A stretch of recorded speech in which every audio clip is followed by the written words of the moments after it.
Have you ever expected God to save you in a certain way, but then He doesn't? Maybe you're asking for a certain method or provision that He would bless you, and yet He doesn't do any of the things that you ask Him to do in order to save you. But can I present you another argument? Could it be that God is also trying to save you, but in a different way? There's this verse that I just read today, and it gives me this revelation. It's from Hosea 1, verse 7. Yet I will show to Judah, and I will save them, not by bow, sword, or battle, or by horses and horsemen, but I, the Lord their God, will save them. How many times in our lives do we ask God for these things? We ask God for the sword. We ask God for the bow. We ask God for the horses and the horsemen. And these things can represent anything in our lives. Maybe a certain type of job, a certain type of opportunity. Maybe we're asking for certain people to be in our favor or whatever, right? These are our horses. These are our horsemen. And yet God is saying, I will save you, just not through these things. You see, God wants to save you, but He doesn't always save you in the way that you want to be saved. Maybe you want to be saved through the horses, through the horsemen, through the sword, through the armor.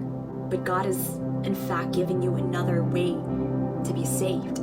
These things can represent maybe certain types of jobs that you want, certain types of opportunities, certain types of connections. But God is saving you through another means, another way. And that other way can represent anything too. It can represent maybe instead God gives you a life experience that you don't want, a mentor or even therapy. Like you want complete sudden healing, God's like, go to therapy. Or you want quick healing, but God's like, I want you to change your lifestyle or the way that you eat, That's not the method that you want. That's not the way that you feel like God should have saved you. But that's the way that God uses to save you. Maybe through a mentor, maybe through a coach, maybe through a therapist, maybe through allowing certain experience to happen in your life to teach you a valuable lesson. But just because God gives you a different way, it doesn't mean that He's not trying to save you. He is trying to save you. He is saving you right now. He's just using a different method. And sometimes that method, you just don't like it. You want to be saved through way A, but God is saving you through way B. You see, God doesn't give David any helmet, armor, or javelin like Goliath has. He doesn't give David any of that. He only gives him a stone and a slingshot and a whole lot of faith. That's it. But how many of us, we're facing a battle like David and we're asking God, if I want to win this battle, I need the armor, I need the helmet, I need the fancy javelin like Goliath has. I mean, look at my opponent, how big he is, how many things he has, the degree that he has, the connection that he has, the power that he has, the wealth, the influence that he has. God, I'm asking you for these things so that I can win this battle. But God's like, you don't need any of that. Whatever it is that I've given you, that's what you need to win this battle.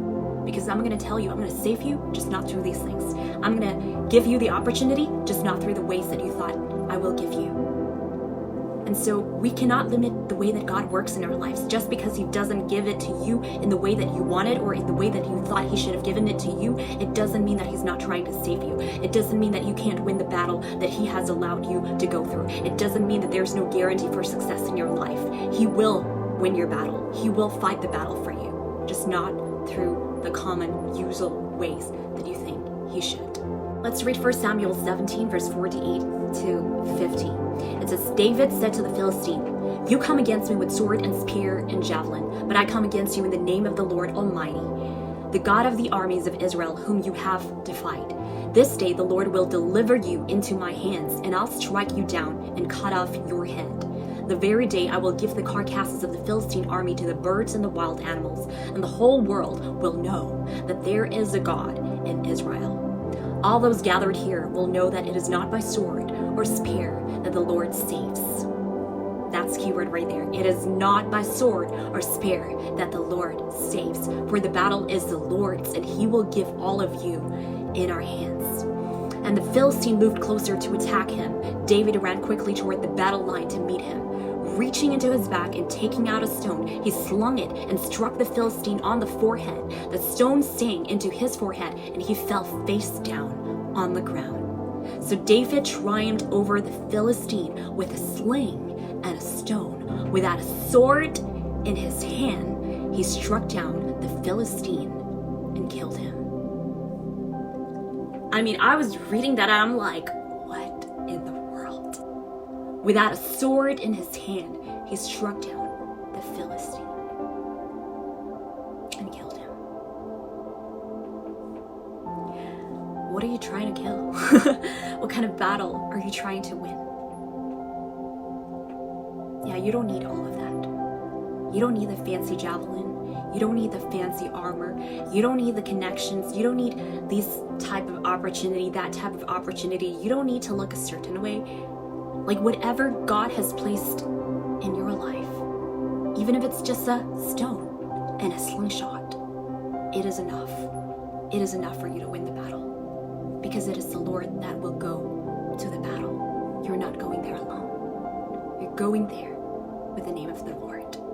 The God who can make a man like David, small, young, unarmed, win the greatest battle against the biggest Goliath.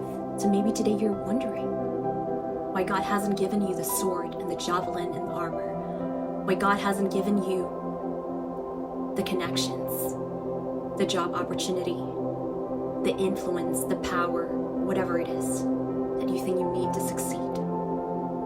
And you feel defeated because God hasn't given you that. But can I just tell you, whatever you have in your hands, it's enough for you to win the battle. Just because God hasn't rescued you in a certain way doesn't mean that He's not rescuing you right now. Doesn't mean that He's not fighting your battle. You just don't like the way that He rescues you. So take the way, take the stone, take the slingshot, take what you've got, and know that you're still going to win the battle.